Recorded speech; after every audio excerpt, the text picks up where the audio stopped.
On the NFC side, you're going to be in Philly with Fox for this one, which is amazing. You only play. Is that true that you've only played there once in your career? Yes.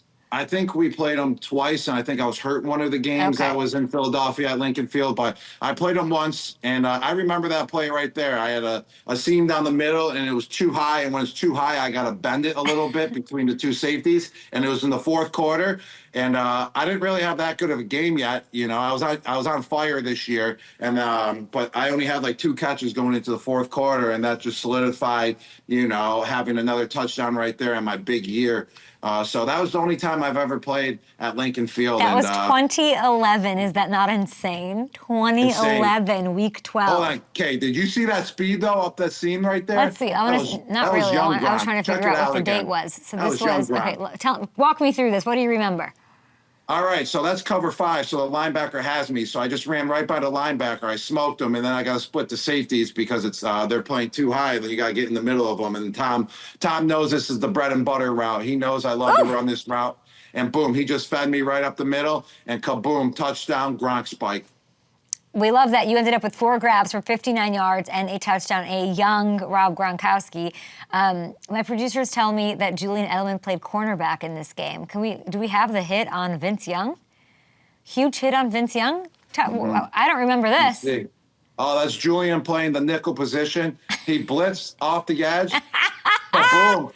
He's such a trickster. No one blocked him. And wow, look at that hit. That's perfect form. Now, that's teach tape right there for all your defensive players out there. That's Julian Edelman putting up teach tape out on the football field. And that was in 2011 as well. So congrats, Julian. That was perfect form, man. That's This is why Julian is so easy to love, because he's literally half his size. Mm-hmm. Like look at that. It'd be like me tackling you. Like this, it's like, and you got to root for the little guy in those situations, and he doesn't give about it, and he just went and totally drilled him. Teach tape, he says.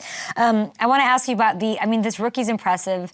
Everyone, you know, Brady's gushing, he's likable by everyone. He's got to go to the link. He'll be just like this. It'll be fun to watch.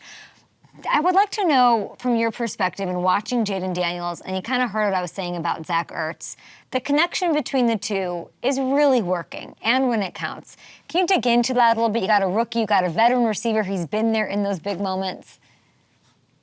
Yeah, I mean, Jayden Daniels, I feel like, you know, this guy was ready to go in the NFL as a rookie because of his experience in college. He's got 4 or 5 years of experience. He went to Arizona State, then he played at LSU in front of 100,000 fans. So he was ready to go when he got to the NFL, which was pretty impressive. And it kind of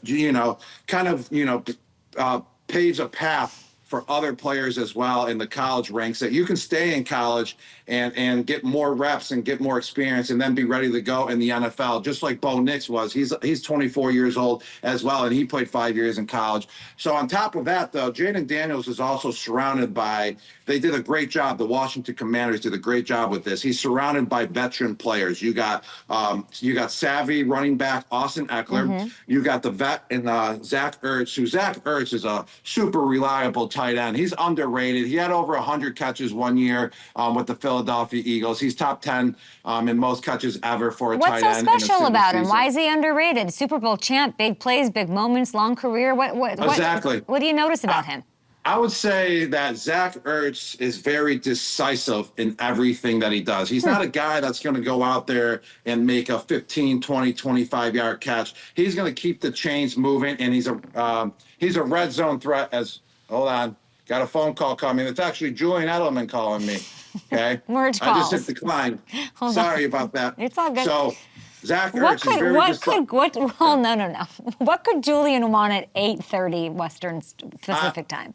Yeah, I don't know. He wakes up and he just starts calling everyone. Every time I'm over there early, he just literally gets up and he's like on the phone with Ninkovich. He's calling Tom. He's calling Devin McCourty. It's whoever he's calling. He just loves to talk football and get inside scoops. That's what he's probably calling about. But Zach Ertz is very decisive, very reliable, especially with his hands. And he's great for third and short and in the red zone and keeps the chains going. So it's huge to have guys like that around a rookie quarterback. And those are the guys that are taking Jayden to the next level as well. I can't figure out what this game's going to come down to. I don't know who the best player. I don't even know who the best player is. I don't know. Is it Saquon? Is it Jayden? I don't know who. I don't know. How's it going to go? No. Neither. I'm going to go with the whole entire offensive line for the Philadelphia Eagles. Go on. Okay, I'm telling you, I looked these guys up because I was so intrigued about them. Because I had to talk about them on Fox. And let me tell you, their left tackle, Lane Johnson, he's about 6'8", 330 pounds.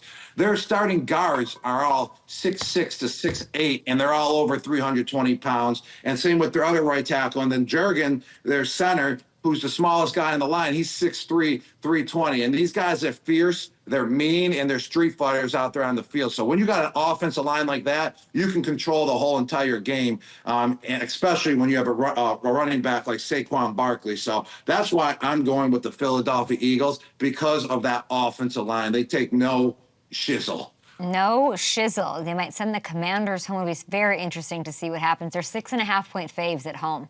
So the Eagles, that's what we think. That's the call we're making, and not we. By we, I mean Gronk. And when the Commanders win, he'll have picked them in 9 other outlets, and he will cover all of his bases, and that's why we love him. Hey,